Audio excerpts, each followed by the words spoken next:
agora sim, pessoal, agora sem mais delongas, vamos resolver essa questãozinha de número 23 aqui, tá, pessoal? Questão de número 23, como eu falei, contabilidade pública. Aí aqui eu vou dar uma dica expert aí para vocês, quem vai fazer a prova. E a dica é, né, como eu falei, tentar eliminar as questões mais absurdas, tentar de alguma forma, né, e tentar encontrar uma lógica na questão, né? Porque vejam só que aqui ele está dizendo que o balanço patrimonial é a demonstração contábil, tá? Então, deixa eu trocar aqui a cor da minha caneta. Olha, ele está dizendo que o balanço patrimonial é a demonstração contábil que evidencia qualitativa e quantitativamente a situação patrimonial da entidade pública. Vejam só como ele está falando da entidade pública. Por meio de contas representativas do patrimônio público, bem como atos potenciais, tá? Que são registrados em contas de compensação, natureza da informação de controle. Aqui ele está afirmando tudo certinho que eles estão dizendo aí, estão falando a respeito dos atos potenciais, nós já vamos ver o que são esses atos potenciais. E ele quer saber em qual grupo de contas a seguir deverá ser registrado na conta de compensação como atos potenciais passivos, tá? Atos potenciais passivos.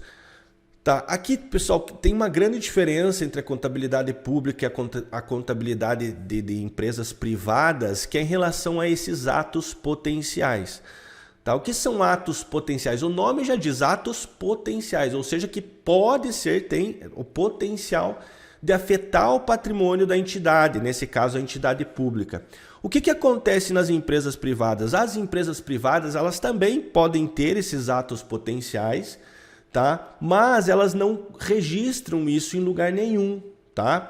Elas registram somente os fatos contábeis, né? E não os atos contábeis, atos potenciais, que pode ser que aconteça, mas não é certeza que vai acontecer.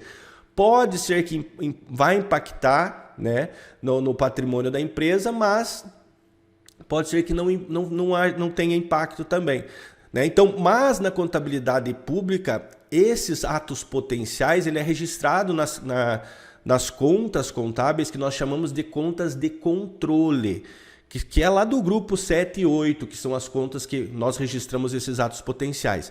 Agora aqui, pessoal, ele está dizendo atos potenciais passivos. Passivos. Se é passivo, pessoal, se é um ato potencial passivo, será que ele vai ter a capacidade de aumentar o patrimônio, impactar positivamente no patrimônio ou negativamente no patrimônio? O que vocês acham?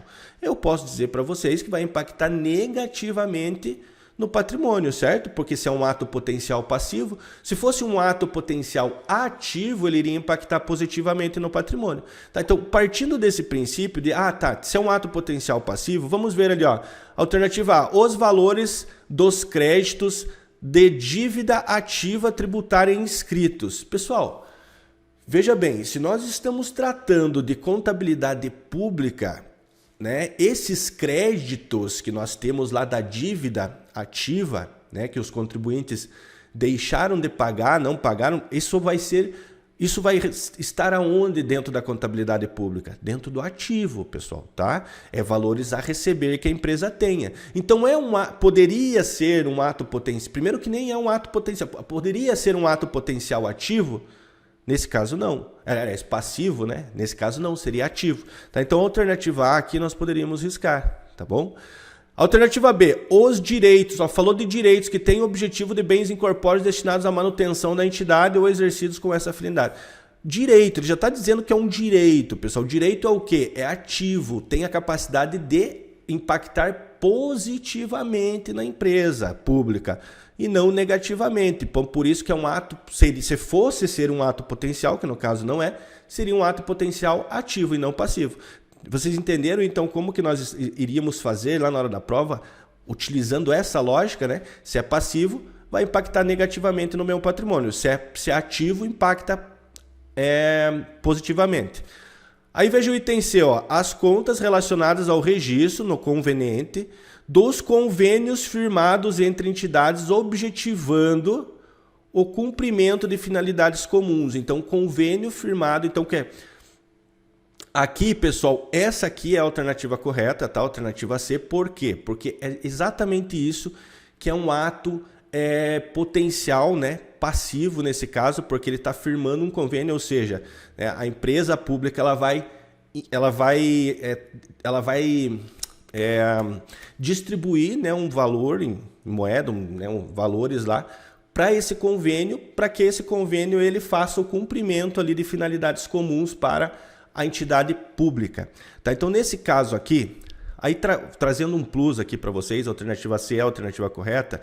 E realmente, ó, o que vem a ser os atos potenciais? Só deixa eu ver se eu não entrei aqui na frente.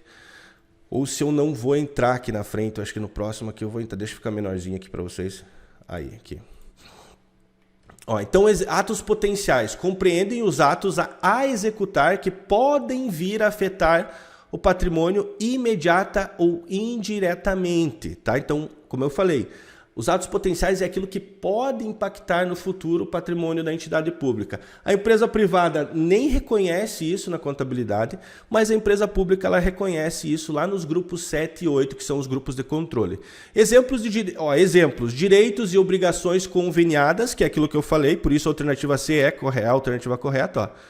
Convênio, né, ou contratadas, conveniadas ou contratadas, responsabilidade por valores, títulos e bens de terceiros, tá? Então, quando a empresa pública ela tem a responsabilidade por valores, títulos e bens de terceiros, ela tem esse ato potencial de poder impactar positivo ou negativamente no futuro, então isso é reconhecido. Quando a empresa pública ela dá garantias ou contra-garantias, ou quando ela recebe garantias ou contra-garantias, tá? Então, aí, né, concede garantias.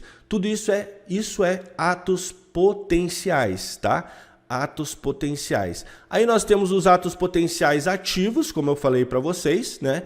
Que são os atos que podem vir a afetar positivamente aquilo que eu falei, né? Positivamente o patrimônio. E tem os atos potenciais passivos que podem ser que afetem negativamente.